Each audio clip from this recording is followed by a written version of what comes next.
Welcome to Precinct 444, a podcast by the National Law Enforcement Museum located in Washington, D.C.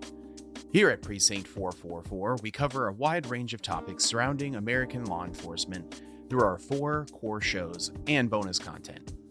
Today and in future bonus episodes, we will feature an artist from our current exhibit, Officers as Artists, so they can talk about their law enforcement careers and art interests. Be sure to check back every other week as we publish more episodes featuring an artist. And remember, our core shows are released every other Wednesday, so don't miss those. Thanks for listening, stay safe, and come see us in Washington, D.C. I'm here with one of our artists, Larry Boody, from the Officers as Artists exhibit that is now open at the National Law Enforcement Museum. So, Larry, welcome to the podcast. Thanks for having me. Now, before we get started into all of our questions, could you introduce yourself, tell us your name, your agency where you served as a law enforcement officer, and how long you were in law enforcement? My name is Larry Boody. I'm a resident of New Jersey. I worked for the Bridgewater Township Police Department from 1988 through 2013, just 25 years. All right. And you are one of the artists featured in our exhibit. Explain to us, or describe to our listeners, because this is audio only, explain to them about the piece that you have that's included in the exhibit. Like most of my pieces, it really came from just an idea that popped up in my head. I try to get myself to the Metropolitan Museum of Art in Manhattan as much as I can, and I'm inspired by a lot of the works, especially the older European paintings.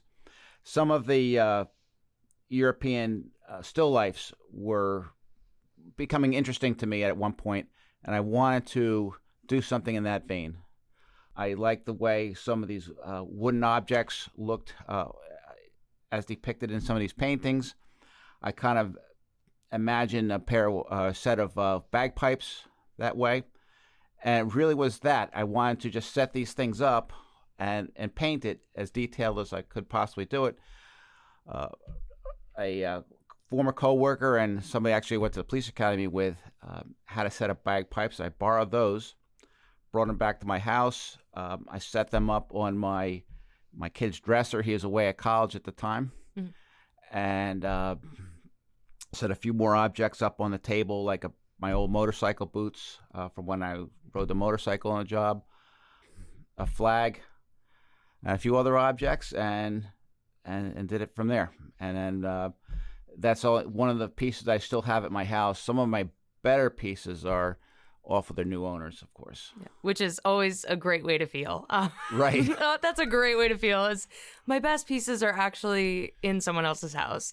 Right. That's such a good feeling as an artist. When did you get started as an artist? Was it before you became a law enforcement officer, or after? Well, I've been drawing as long as I could remember, and it really dates back before kindergarten. If something would catch my eye or something would catch my attention or my imagination, I would draw it. Mm-hmm. Right, starting from before kindergarten, I was drawing. I had these science books at the house, and I was drawing these anatomy pictures as a preschooler. Right. And the kindergarten came along. It was the dinosaurs. I was growing up. First grade, the Apollo program was big, captured the nation's attention. So I was drawing the Apollo rockets, the lunar landers. You give me that piece of paper, I could probably draw the lunar lander pretty well, just from memories from 1971. Oh, wow. Right? Yeah.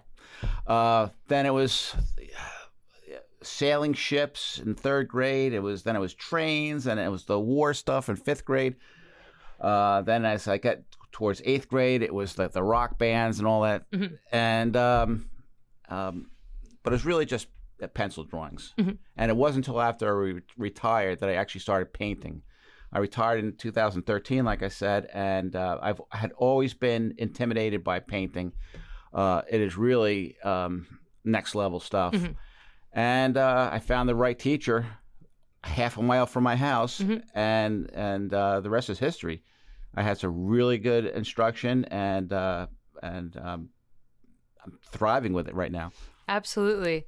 And did your decision to really start, well, you started painting after you retired, but did you notice that You've been creative all this time.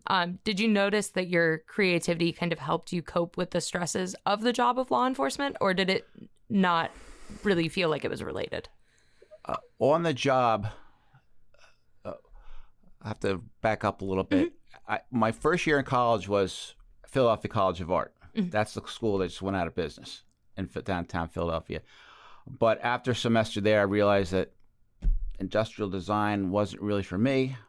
I did a 180 degree turn, pursued law enforcement, became a police officer, and then for the next decade and a half, I didn't do any art except for some political cartoons and roll call, some of which got me into trouble. But I really didn't do anything. And all of a sudden around the year 2000 or so, I just said, why don't I start doing that again? So I did a couple portraits. Soon after that, I found myself being sent down to the FBI Academy at Quantico to do forensic facial imaging. And then I was a forensic artist for the department and surrounding departments from the midpoint of my career to the end. Okay. And tell me a little bit about, we have a couple additional forensic artists that are in the exhibit. And forensic artists are a really kind of interesting aspect of law enforcement that I don't think a lot of people think of necessarily. Tell us a little bit about what a forensic artist does. Like, what did you do as a forensic artist?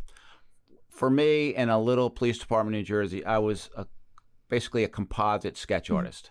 Right, a person comes in, a crime victim or crime witness would come in and try to describe a person or a person of interest, and you're really trying to draw what they remember. And it's subject to all kinds of interference from, memory problems and things like that. But forensic art encompasses things like postmortem reconstruction. You see on TV where they have a skull and they put the clay on the skull and they come up with a reasonable likeness of the decedent. You could do it that way. You could do it with like a two-dimensional drawing on overlay on top of a human remains. You can try to identify people who, like post-mortem pictures, they found somebody who's deceased and you can't really put that deceased person's image in the news for obvious reasons. So they'll have an artist come and depict that person as that person would look alive as best they can. And that's pretty much encompasses it. So it's a composite drawing, and there's two-dimensional reconstruction, and there's three-dimensional reconstruction, and that's what I was basically trained on. But I only did the composite art. Only the composite art? Yes. And were there any composites that you really remember from, any that really stuck out to you? Oh, there's a bunch. There's a bunch, and it turns out that when you do a composite drawing, your best successes are the ones that are really personal, like attempted sexual assault and things like personal crimes, like thefts. Like somebody came into Best Buy and stole 4 DVD players. The manager's not going to be able to describe that person. It's just not. But if you have somebody who is up close and personal with that person, the victim or witness, they're going to do a lot better. Oh yeah, definitely. And that makes some sense. It does. And that's where my best hits came from, those sort of situations. That's really interesting. And part of your job as an officer, especially while you were a forensic artist, was tied to being an artist. But did you find that your identity as an officer influences your identity as an artist now, painting in retirement, or are they still very separate? It's pretty separate. One of the first paintings I did was a still life. This is after I retired. It was a still life of my old uniforms and motorcycle boots and a banker's box that's just shoved in the basement somewhere. And I just threw a light on it and painted it. And I was able to show it at the National Arts Club in Manhattan because a friend of mine was a member there. And some of the responses were very positive. Then I got some sneering, kind of condescending looks and comments. I don't want to repeat here about that. So the high society art world and law enforcement are really separate and distinct things, and it's kind of hard to build that bridge between them. Oh yeah, it definitely is. And, there is definitely a place for law enforcement art. Yes. I mean, there's obviously a place that we have created here at the museum, but there's a lot of law enforcement artists. Like when we were building this, and a big genre of law enforcement art, like you see it, we see it every police week. People bring it with them and place it at the memorial, things like that. And it's I feel like it's a fairly big part of the profession. Yes, there's a lot of energy in that. Yes, exactly. And have you ever shown your work to your colleagues, and what has their response been? Colleagues or law enforcement peers? Yeah. I've had the response have been hugely positive, hugely, especially if I hit the right notes.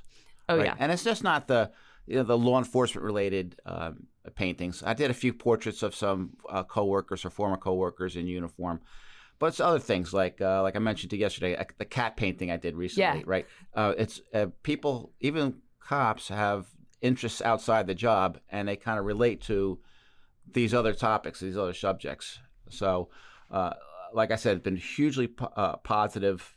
I get a lot of people saying, "Hey, can you?" And I hear that my eyes glaze over because they want the free painting or the or the discounted rate. But I really can't complain. Yeah, exactly. I know for me as an artist, it's always nice when like either my colleagues or my friends, my family, they see a painting that I do. And even though sometimes it's like, can you do? It's like, yeah, I can. But also like, do you like these other ones that I've already done that maybe I was really into? Like, those kinds of things. So it's, but it is a very nice feeling as an artist to have people, especially people that are in your life on a daily basis, that are like, they see the work that you're doing and they're like, yeah, that's really good. I would actually hang that up in my house. Like that's a good feeling. It is. It is a good feeling. It's a great feeling. And some of my paintings are hanging in other people's houses. Which is a really great thing to have. And if you could encourage your colleagues or other law enforcement officers to take up something creative, what would you say to them? Not only would I encourage them, I would, if they want to take up art, I would say, come over to the house. We can take a real deep dive into this because there's just so much to learn. I've had a great instructor for the last 10 years. There's so many technical aspects. There's aspects with color, form, color temperature shifts, and just studying the way the old masters did it, that we could sit here for weeks and talk about it. And, a good art teacher not only teaches art, but shows you what's been staring you in the face all along. Makes you see what's been there. It's right in front of you, right in your lap the whole time. It's been there. You just don't know how to see it. And a good art teacher will show you how to see that, and it's great. That's very true. That is very true. And my last question that I've been asking all of the artists in these interviews is, you now have a piece of art hanging in a gallery in DC at the National Law Enforcement Museum. We're right down the street from all these other huge art museums here in DC. What does it mean to you to have your piece of artwork here hanging at the National Law Enforcement Museum? It is a huge, the phrase pinnacle of success isn't quite there, but it's the closest I can think of at the moment, right? It is really I'd say an achievement that I don't bicycle down here during that week. And in fact, this is the first time I've ever been here. But to have something I did in my house show up in Washington, D.C. and get such a good reception in a museum in Washington, D.C. is an incredible feeling. Absolutely. And we're so glad to have your piece here, along with the other pieces that are in this exhibit. I think, I know when we were lighting the exhibit, but right before it opened, trying to figure out how all these pieces were going to kind of pop on these very, very white walls. And we had these can lights and spotlights as we were lighting yours up. Eventually we because it's very oil paintings, oil still lifes like that are just very classically dark pieces. So they soak up all of that light. And we turned one more can light onto it, and it just it was glowing, and we're like, stop, that's it, that's perfect. So it's a very good, and you see it right as you walk through the door too. So it's a very it's a very eye-catching piece, and it's one of my favorites that's in the exhibit. So, wow, thank you. Yeah, of course, yeah. And thank you, Larry, for taking the time to talk with us today. The Officers as Artists exhibit is open from September 26th, 2024 to August 30th of 2025. So we hope that all of our listeners will come make a trip to the museum to see the exhibit while it's open and listen to this and other artist stories as we go through this exhibit. So thank you so much. Thank you.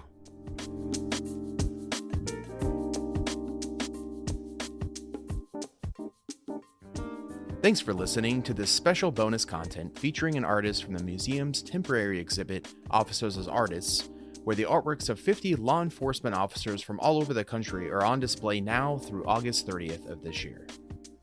And remember, our core shows are released every other Wednesday, so don't miss those. Thanks for listening, stay safe, and come see us in Washington, D.C. Please subscribe to Precinct 444 on your favorite podcasting platform to stay connected and to receive our latest content as soon as it drops. We would love to hear from you. Send in your questions, comments, and feedback to precinct444@nleomf.org. You can help us make our content even better. The National Law Enforcement Museum is located at 444 East Street Northwest in Washington, D.C., and is dedicated to telling the story of American law enforcement. We expand and enrich the relationship between law enforcement and the community through educational journeys, immersive exhibitions, and insightful programs. Find us online at lawenforcementmuseum.org and stay tuned for more podcast content from Precinct 444. Until next time, stay safe. We'll see you at the Precinct.